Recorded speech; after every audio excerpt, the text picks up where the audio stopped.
بسم اللہ الرحمن الرحیم نحمدہ ونصلی علی رسولہ الکریم اما بعد فاعوذ باللہ من الشیطان الرجیم بسم اللہ الرحمن الرحیم۔ حضرت ابو ہریرہ رضی اللہ تعالیٰ عنہ سے روایت ہے، رسول اللہ صلی اللہ علیہ وآلہ وسلم سے پوچھا گیا کون سی عورت بہتر ہے؟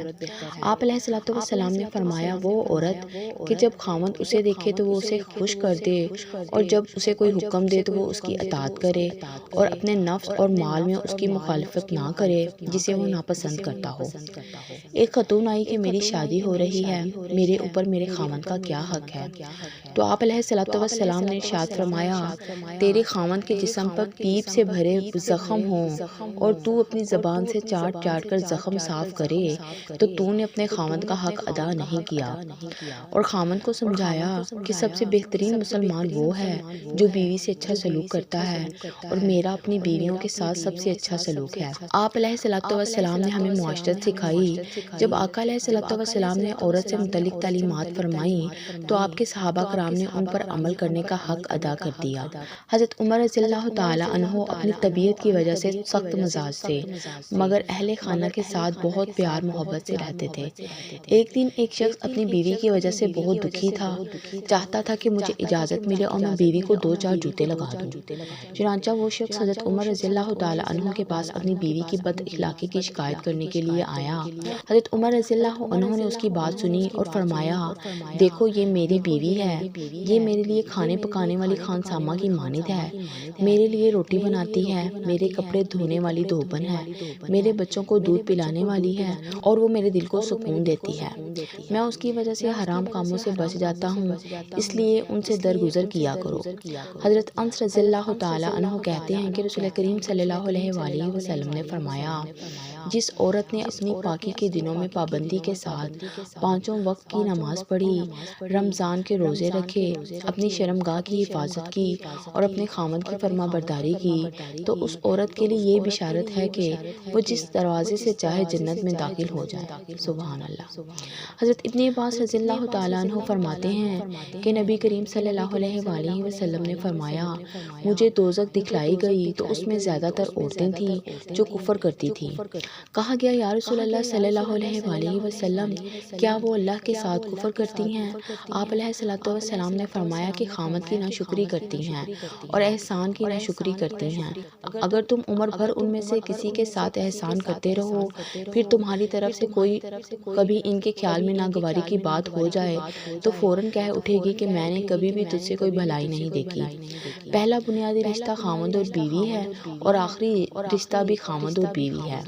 آپ علیہ الصلوۃ والسلام سے پوچھا گیا یا رسول اللہ صلی اللہ علیہ وآلہ وسلم، آپ کو سب سے زیادہ کس سے پیار ہے؟ تو آپ علیہ الصلوۃ والسلام نے فرمایا عائشہ صدیقہ رضی اللہ تعالیٰ عنہا سے۔ پھر پوچھا گیا تو آپ صلی اللہ علیہ وآلہ وسلم نے فرمایا کہ مجھے عائشہ کے باپ سے زیادہ پیار ہے۔ اما عائشہ چھوٹی عمر کی تھی، آپ علیہ الصلوۃ والسلام انہیں آٹا گوندھ کر دیتے تھے، جب ان کو آٹا گوندھنا آ گیا تو پھر چھوڑ دیا۔ ان کو سامنے بٹھا کر لقمے بنا کر کھلاتے تھے۔ پھر حضرت عائشہ رضی اللہ تعالیٰ عنہا کوئی گوشت کا ٹکڑا اٹھا کر 2-4 جگہ سے نوچ کر رکھ دیتی تھیں تو اللہ کے نبی علیہ الصلوۃ والسلام اسی کو اٹھاتے اور حضرت عائشہ رضی اللہ تعالیٰ عنہا کو دکھاتے اور وہیں سے تناول فرماتے جہاں سے حضرت عائشہ رضی اللہ عنہا نے تناول فرمایا ہوتا تھا۔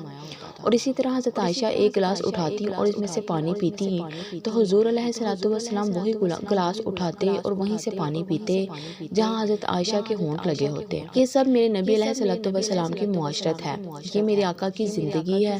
گھر میں جھاڑو دیتے، اپنے کپڑے خود دھوتے، بکھری چیزوں کو خود جمع کرتے، گھر والوں کے ساتھ مل کر برتن دھوتے، صفائی کرتے۔ یہ میرے پیارے نبی صلی اللہ علیہ وآلہ وسلم کی خوبصورت زندگی ہے۔ نبی کریم صلی اللہ علیہ وآلہ وسلم سے پوچھا گیا کہ عورت پر سب سے پہلے کس کا حق ہے؟ تو آپ علیہ الصلوۃ والسلام نے فرمایا اس کے خاوند کا۔ حضور صلی اللہ علیہ وآلہ وسلم ایک جہاد کے سفر سے واپس آ رہے تھے، اما عائشہ ساتھ ہیں۔ آپ صلی اللہ علیہ وآلہ وسلم نے صحابہ سے کہا کہ آگے چلے جاؤ، وہ سارے آگے چلے گئے۔ جب سارے نظروں سے غائب ہو گئے تو آپ صلی اللہ علیہ وآلہ وسلم نے فرمایا عائشہ میرے ساتھ دوڑ دوڑ لگاؤ گی؟ فرمایا جی ہاں لگاؤں گی۔ تو حضرت عائشہ رضی اللہ تعالی عنہ فرماتی ہیں کہ میں آگے نکل گئی، اللہ کے نبی صلی اللہ علیہ وآلہ وسلم پیچھے رہ گئے، چاہے آپ جان بوجھ کر ہی دل جوئی کے لیے آہستہ آہستہ ہوئے ہوں۔ کچھ سال گزر گئے، پھر جہاد کے سفر سے واپسی ہو رہی ہے تو پھر آقا علیہ الصلوۃ والسلام نے صحابہ سے یہی کہا کہ آگے چلے جاؤ۔ پھر وہ غائب ہو گئے تو آپ علیہ الصلوۃ والسلام نے فرمایا عائشہ میرے ساتھ دوڑ لگاؤ گی؟ عائشہ رضی اللہ تعالی عنہ نے کہا جی اللہ کے نبی صلی اللہ علیہ وآلہ وسلم۔ تو دوڑ لگائی تو اس دفعہ اللہ کے نبی صلی اللہ علیہ وآلہ وسلم جیت گئے۔ تو پھر حضور صلی اللہ علیہ وآلہ وسلم نے فرمایا عائشہ تیرا میرا حساب برابر۔ حجۃ الوداع والے سال حضرت سعد بن ابی وقاص رضی اللہ تعالیٰ عنہ فرماتے ہیں کہ میں حجۃ الوداع والے سال بہت زیادہ بیمار ہو گیا تھا۔ جب حضور اقدس صلی اللہ علیہ وآلہ وسلم میری عیادت کے لیے تشریف لائے تو میں نے کہا میری بیماری زیادہ ہو گئی ہے اور میں مالدار آدمی ہوں اور میرا کوئی وارث نہیں ہے، صرف ایک بیٹی ہے، تو میں اپنا 2/3 مال صدقہ کر دوں؟ حضور علیہ الصلوۃ والسلام نے فرمایا نہیں۔ میں نے کہا آدھا مال صدقہ کر دوں؟ حضور علیہ الصلوۃ والسلام نے فرمایا نہیں۔ میں نے کہا کہ 1/2 مال صدقہ کر دوں؟ تو آپ صلی اللہ علیہ وآلہ وسلم نے فرمایا ہاں 1/2 مال صدقہ کر دو، اور 1/2 بھی بہت ہے، تم اپنے ورثہ کو مالدار چھوڑ کر جاؤ، یہ اس سے بہتر کہ تم ان کو فقیر چھوڑ کر جاؤ اور وہ لوگوں کے سامنے ہاتھ پھیلاتے پھریں، اور تم جو بھی خرچہ اللہ کی رضا کے لیے کرو گے اس پر تمہیں اللہ کی طرف سے اجر ضرور ملے گا، حتیٰ کہ تم جو اپنی بیوی کے منہ میں ڈالو گے اس پر بھی اجر ملے گا۔ رسول کریم صلی اللہ علیہ وآلہ وسلم نے فرمایا اگر کوئی مرد اپنی عورت کو ہم بستر ہونے کے لیے بلائے اور وہ انکار کر دے اور پھر شوہر اس وجہ سے رات بھر غصے کی حالت میں رہے تو فرشتے اس عورت پر صبح تک لعنت بھیجتے رہتے ہیں۔ استغفر اللہ۔ اللہ پاک سے یہی دعا ہے کہ اللہ پاک ہمیں آقا علیہ الصلوۃ والسلام کے بتائے ہوئے طریقوں پر چلنے کی توفیق عطا فرمائے اور ہم سب عورتوں کو اپنے شوہروں کا فرما بردار بننے کی توفیق عطا فرمائے۔ درود پاک ہر درد کی دعا ہے، درود پاک پڑھتے جائیں، پڑھاتے جائیں۔